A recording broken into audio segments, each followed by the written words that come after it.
Halo kaula muda, gimana nih kabarnya? Semoga selalu happy dan healthy ya.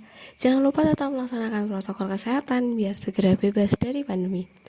Oke, aku Santika Miftahyana dari Prodi Bimbingan dan Konseling, salah satu anchor di Ada Jiwa Podcast. Di Ada Jiwa Podcast kita akan bahas keresahan dan kebahagiaan menjadi kaula muda.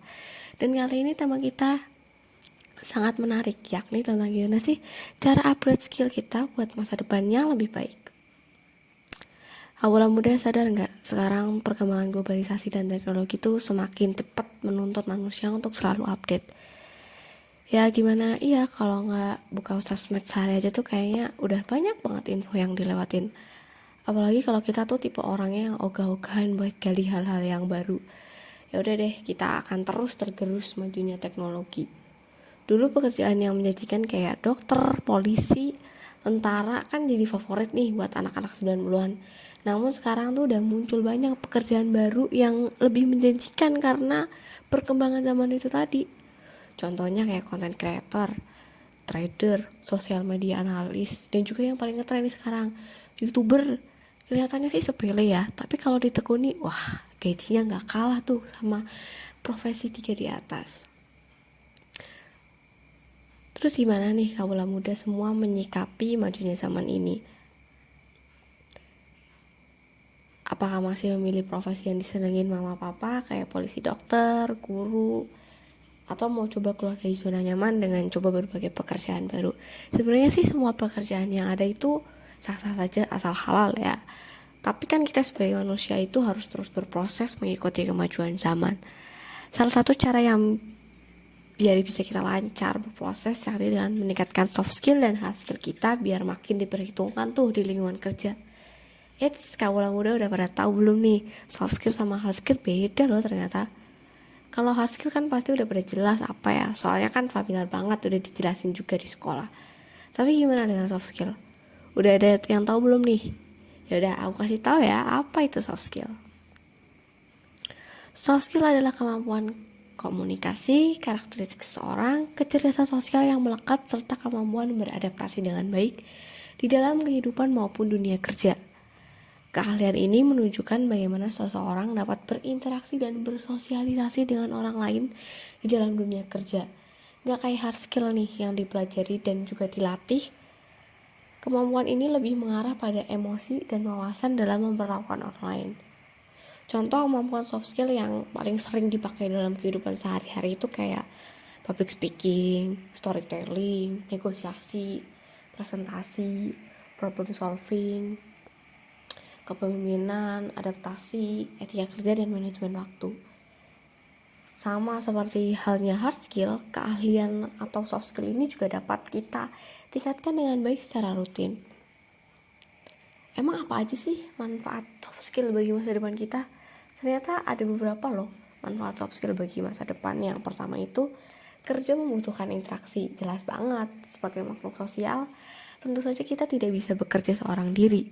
Kita pasti memiliki rekan kerja yang bisa diajak berdiskusi lah mengenai hal-hal pekerjaan dan sebagainya. Misal kita diminta atasan atau bos untuk menangani suatu proyek yang melibatkan banyak orang. Kalau kita nggak pandai debat, diskusi, berbincang, maka kemampuan akademis kita akan sia-sia dong, dan kita nggak akan dianggap di dunia kerja. Yang kedua ada melatih pengelolaan diri. Dalam pelatihan soft skill, sifat dan karakteristik kita juga akan dibentuk. Sikap dan tutur kata yang baik, serta tingkat disiplin yang tinggi akan membuat kita disegani banyak orang. Selain itu, rekan kerja juga akan nyaman dan senang bekerja sama dengan kita. Yang terakhir ada mengobati stres. Soft skill sangat penting karena dapat mengatasi stres dan depresi di tempat kerja. Dengan kemampuan soft skill yang kita miliki, kita tidak akan mudah tertekan atau mengalami hari yang berat.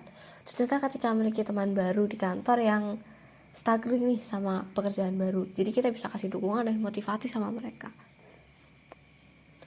Yang selanjutnya, cara apa aja sih yang bisa dilakukan kita untuk meningkatkan soft skill? Yang pertama, aktif mengikuti organisasi. Nah, di kampus kan banyak banget tuh kegiatan mahasiswa di lingkungan kita. Kita bisa ikuti satu aja atau beberapa yang cocok dengan minat dan bakat kita. Yang penting kita tuh loyal dan semangatnya tuh ada terus dari awal sampai akhir.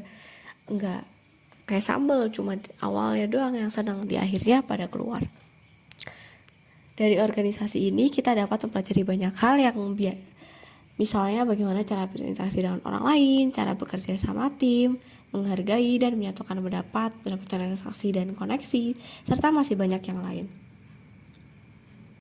Yang selanjutnya adalah rajin mengikuti seminar dan workshop. Banyak mahasiswa yang ngikutin seminar tuh biar ya memang sertifikat lah. Padahal tuh pandangan kayak gini tuh merugikan banget. Pada acara seminar workshop kita bisa mempelajari satu hal langsung sama ahlinya. Kelebihan lainnya kita juga bisa bertanya langsung, dapat jawaban saat itu juga, otomatis kemampuan komunikasi kita akan semakin baik. Yang selanjutnya ada belajar mengatur waktu. Ya tahu sendiri mahasiswa tuh tugasnya segunung, ya tahu. Tugas itu banyak banget. Nah, oleh sebab itu kita sebagai mahasiswa harus bisa mencicil biar nggak menumpuk di akhir deadline. Itu juga masuk dalam pekerjaan. Kan kadang kita suka ngumpulin pekerjaan biar kelihatan banyak dulu, tapi endingnya ya sama aja. Yang penting mah kekumpul, tapi kualitas pekerjaan dan juga tugas kita nggak baik. Ya selanjutnya ada temukan mentor. Seseorang yang lebih berpengalaman memberikan inspirasi dan perspektif baru untuk kita. Seketika kamu menemukan mentor yang cocok, mintalah dia menilai secara objektif dan jujur tentang soft skill di dalam diri kita, kekurangan dan kelebihan, biar kita tuh makin aware sama apa sih yang kurang dan apa yang perlu diperbaiki. Yang terakhir, menjadikan magang sebagai peluang. Magang juga bisa dijadikan peluang untuk mendapatkan pengalaman yang bermanfaat, seperti persiapan menghadapi dunia kerja setelah kita lulus nanti. Melalui kegiatan ini, kamu dapat meningkatkan skill komunikasi. Saat magang, kita akan bertemu banyak orang dengan berbagai latar belakang yang berbeda. Kita juga akan dibebani dengan tanggung jawab dan juga tugas, serta dapat beradaptasi dengan baik dengan lingkungan yang cepat berubah dan dinamis. Gimana nih, sekarang udah tahu kan apa itu soft skill dan gimana cara meningkatkan soft skill kita biar pada masa depan kita itu jadi lebih cerah gitulah. Nah, gak usah lama-lama lagi, langsung aja praktik pun mulai dari sekarang. Pekerjaan kita di masa depan emang gak ada yang tahu, tapi setidaknya kalau kita memulai lebih awal mempersiapkan masa depan kita, pasti semesta atau Tuhan juga akan memberikan yang baik-baik nih buat kita. Oke, segitu dulu dari Jiwa Podcast kali ini. I hope you enjoy and get benefit for this session. Thank you for listening and see you di kesempatan berikutnya. Bye. Salam kaula muda.